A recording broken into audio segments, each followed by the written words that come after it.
یہ اعرابی آپ کے پاس آ کے کہتے ہیں آمنا، ہم ایمان لائے، قل لم تؤمنوا، آپ فرما دیں کہ تم ہرگز ایمان نہیں لائے، ہرگز تم مومن نہیں ہوئے ہو، ولیکن قولوا اسلمنا، ہاں یہ کہو کہ ہم اسلام لے آئے۔ کیا بات ہے، سبحان اللہ۔ فرق ہو گیا کہ نہیں؟ جی بالکل۔ ایمان نہیں لائے ہو، اسلام لے آئے ہو۔ اب کیا فرق ہوا دونوں میں؟ دیکھیے، ایمان نام ہے یقین کا اور اسلام نام ہے زبان سے اظہار کا۔ زبان سے اگر کوئی کہہ دے اشہد ان لا الہ الا اللہ واشہد ان محمدا عبدہ ورسولہ، مومن ہے یا نہیں؟ مسلم ہے؟ زبان سے کہہ دے تو یہ اسلام ہے، یہ اسلام ہے۔ پیغمبر سے جب حدیث جبریل یاد ہے، علماء سے پوچھیے، حضرت جبریل نے 2 الگ الگ سوال کیے ہیں، یا رسول اللہ، اور بھی سوالات ہیں لیکن چونکہ یہاں 2 سمجھا رہا ہوں اس لیے اس 2 پہ آ رہا ہوں۔ حضرت جبریل کہتے ہیں یا رسول اللہ اخبرنی عن الایمان، اے اللہ کے رسول ہمیں ایمان کے بارے میں بتائیں کہ ایمان کی حقیقت کیا ہے،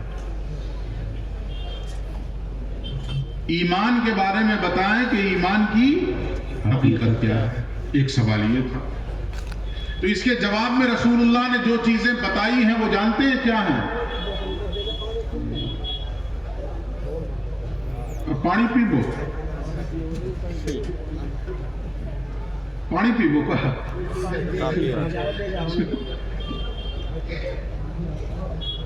ایمان مفصل یاد ہے؟ یاد ہے کسی کو ایمان مفصل؟ ایمان مجمل اور ایمان مفصل؟ ایمان مفصل کیا ہے؟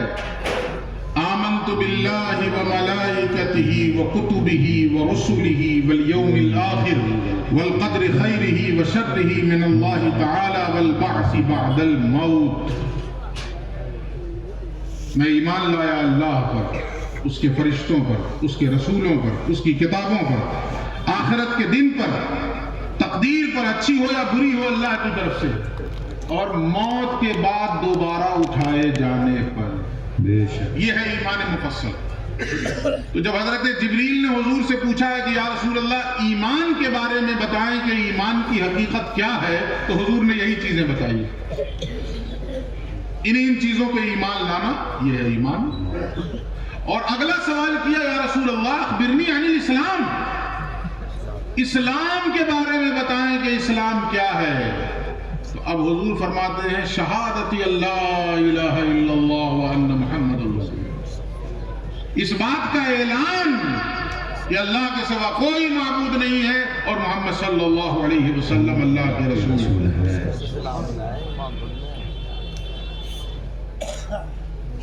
تو صرف اعلان سے کوئی مومن ہو جائے گا؟ نہیں، بولیے، مسلم ہو جائے۔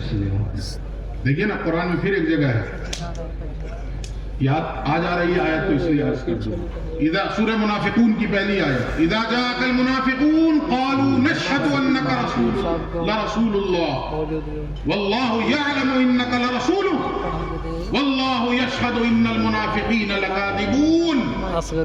کہ حبیب یہ منافق آپ کے پاس آتے ہیں اور آ کر کیا کہتے ہیں؟ نشهد انك رسول اللہ، ہم گواہی دیتے ہیں کہ آپ اللہ کے رسول ہیں۔ یہ منافق آگے کہتے ہیں کہ ہم گواہی دیتے ہیں کہ آپ اللہ کے رسول ہیں، واللہ یعلم انک لرسول، اور اللہ تو جانتا ہی ہے کہ آپ اللہ کے رسول ہیں۔ لیکن باوجود اس کے اللہ کیا کہتا ہے؟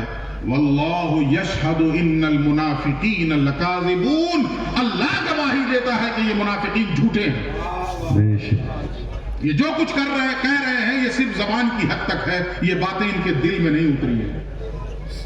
پتہ کیا چلا منافق کون ہوا؟ ہر وہ شخص منافق ہے جس کی زبان سے اس کا دل مطابقت نہیں کر رہا، جس کی بھی زبان و دل میں مطابقت نہ ہو وہ منافق ہے۔ ایمانداری سے بتائیے کہ ہم وہ لوگ ہیں جو اپنے آپ کو کہہ سکتے ہیں کہ ہم مومن ہیں؟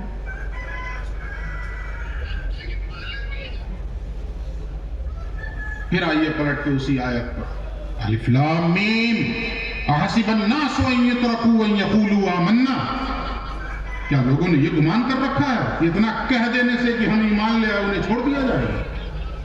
وہم لا یفتنون، اور انہیں آزمایا نہیں جائے گا۔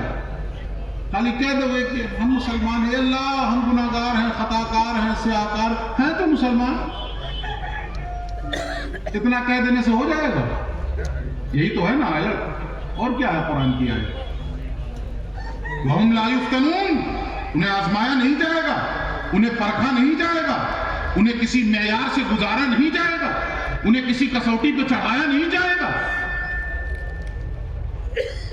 صرف کہہ دینا ہی کافی تھا تو مارے گئے بدر و حنین و احد بپا ہی نہ ہو۔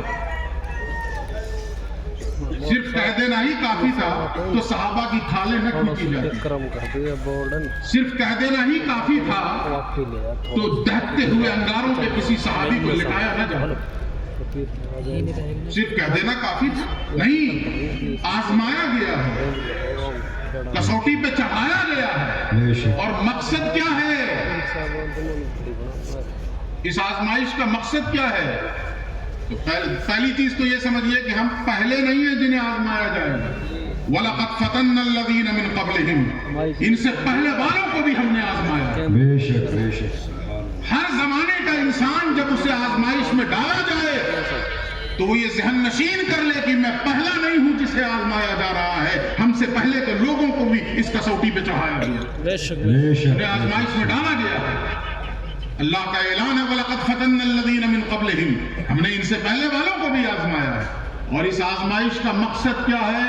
دو ٹوک اللہ نے واضح کر دیا، بالکل دو دو چار کی طرح حقیقت کھول دی اللہ نے۔ کیا ہے آزمائش کا مقصد؟ فَلَيَعْلَمَنَّ اللَّهُ الَّذِينَ صَدَقُوا وَلَيَعْلَمَنَّ الْكَاذِبِينَ، تاکہ اللہ جان لے کہ کون اپنے دعوے میں سچا ہے اور کون جھوٹا ہے۔ بے شک، سبحان اللہ سبحان اللہ۔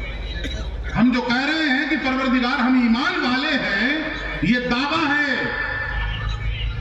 اور دعویٰ بلا دلیل تو دنیا کی عدالت میں ایکسیپٹیبل نہیں ہے، اللہ کی عدالت میں کیسے ایکسیپٹ کر لیا جائے؟ دعویٰ بلا دلیل دنیا کی عدالت میں مان لیا جائے گا؟ نہیں مانا جائے گا۔ تو اللہ کی عدالت میں جو دلوں کے بھید جانتا ہے، علیم بذات الصدور، دلوں کے بھید سے واقف ہے وہ، دلوں کے احوال سے باخبر ہے وہ، اس کی بارگاہ میں دعویٰ بلا دلیل ایکسیپٹیبل کیسے ہو جائے گا؟ یہ تصور کیسے کر لیا ہم نے؟ یہ دعویٰ ہے کہ پروردگار ہم ایمان لائے ہیں، اس دعوے کے پیچھے دلیل دینا ہوگا۔